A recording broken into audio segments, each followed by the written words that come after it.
So I've often wondered if people actually listen to my podcasts. I wanted to make this podcast to help others. I'm not sure if I should post it somewhere else or share it somewhere else. And I've talked about in my other podcasts, I do have this vision to create this kind of business, I would say, to help with others and coach them through issues in their life. It's like a holistic life coaching thing.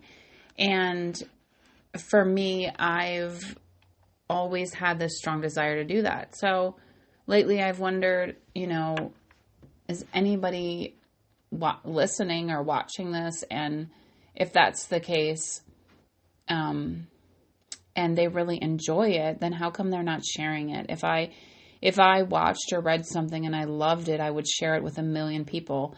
And maybe that's just me. I'm a little extreme. I'm kind of like over passionate about stuff, or maybe I'm over analyzing what I'm saying too. But I mean, that's not the attitude to go in if you're going to go all in on something. However, it is also something you got to think about when it comes to life and doing things. You have to think about the risks that you're going to take or the time that you're going to put into something. And if you're really passionate about it, it's going to happen. And I feel like because you're never going to accept no as an answer. But on the other side, if you're not really, dedicated to it and you really don't know, then I'm not sure how that's going to go. You are kind of self-sabotaging in that essence, if that makes sense. So you basically have to have, you have to be dedicated and really persistent with what you want out of things.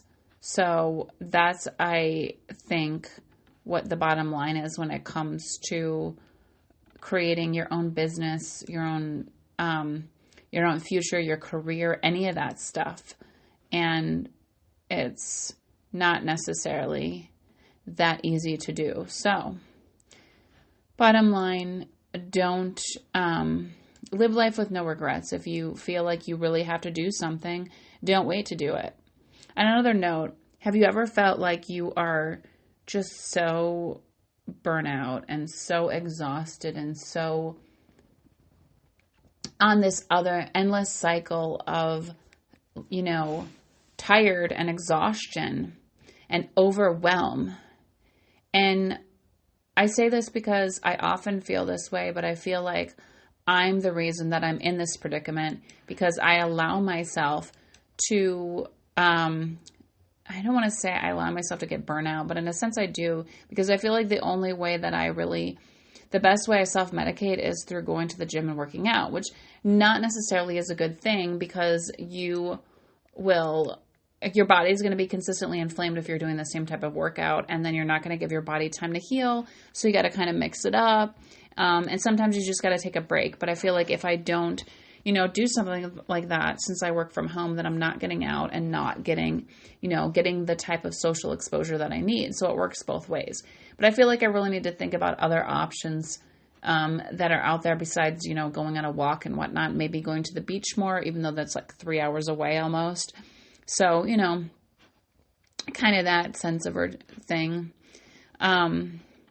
But I feel like this exhaustion and this tiresome problem that you have that's ongoing is kind of something that would need to be addressed if you want to live your best life, because you're not living your best life if you're always exhausted and you're always burnt out and you're always overwhelmed and you're always overstimulated. You're really not.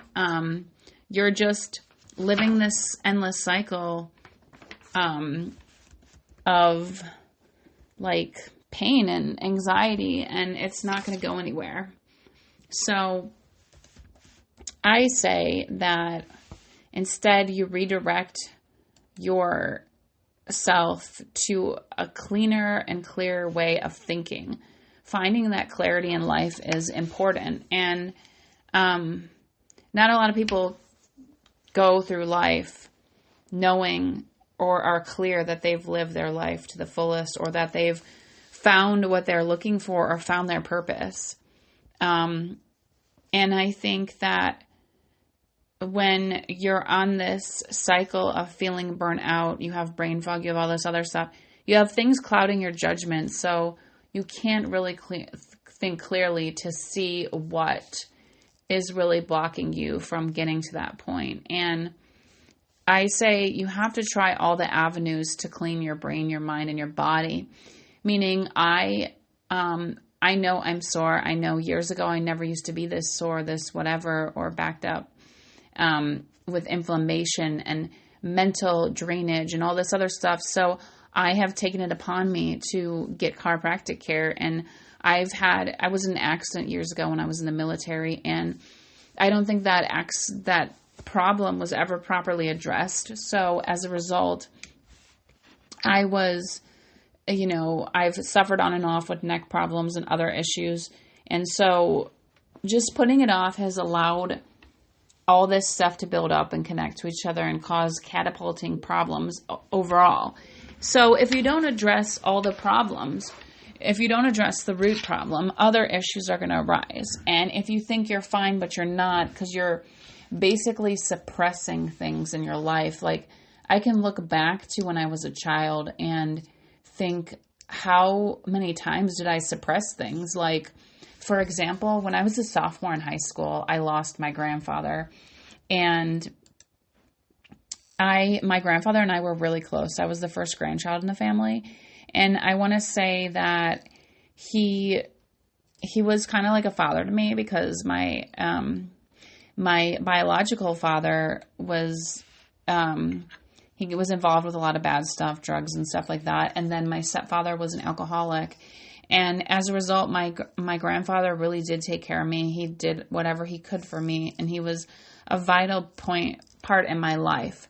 So over time, what I did was I felt like, because of all the trauma that I went through, it was not acceptable to express your emotion ever. It wasn't ever acceptable to share, hey, I'm feeling this way. So I was kind of like a cold individual. I remember looking back, I was very shut off to expressing my feelings to my family specifically. Like, when it came to friends and stuff, it was a little bit different. But when it was my family, if I look back, I think I did not do a good job of being affectionate with my parents and the rest of them, and they always took me as this unaffectionate person, that I didn't like hugs or any of that. But I feel like that's what was missing from my life, so I reciprocated that to them. So anyways, so my grandfather ended up passing away when I was a sophomore. I had this intuitive thought that it might happen, and it did. And he never told us, but he did have throat cancer, and we found out at the funeral, my grandma and I. And the crazy thing is, like, I never admitted to my family that I was grieving and I was in pain. And I felt like it was like a sign of weakness if I did that. And not necessarily a sign of weakness at that point, but I felt like I wanted to be independent. And I felt like if I admitted that, it would kind of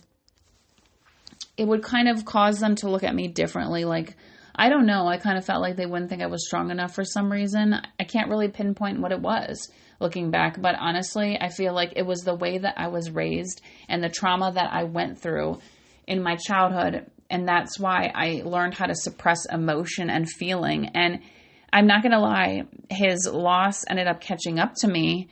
And later on, I did feel the pain. I did feel it. And it affected me. And these things in your life that you experience have rippling effects throughout your life. And for example, my grandfather loss had a rippling effect through my life because I suppressed that emotion. That emotion turned into anger. And that emotion triggered other things and was triggering by things throughout my life. And so I honestly felt lost without him, because I would confide with him with a lot of things. And when it was honestly, removed from my life, that I didn't have that type of trust with someone else. I mean, I was close with my grandma, but my grandfather was kind of different. it was kind of weird. It kind of felt like I was alone and nobody else understood. And I think that's the challenging part today, that people will tell you, it's okay to not show emotion. It's okay. It's, ignore XYZ. But in all reality, it's not okay to suppress your feelings. It's not okay to hide how you're truly feeling. If you don't express that emotion, you will be unemotionally available. You will not know how to cope with certain situations because things will be triggering to you, and you will be, you'll be lost. As sad as it is, you'll be very lost. And it might not happen right away, but it happens eventually. And so that's the thing with suppressing your emotion, and you might not subconsciously be doing it, or you might think, oh, I've never done that, even though you are doing it.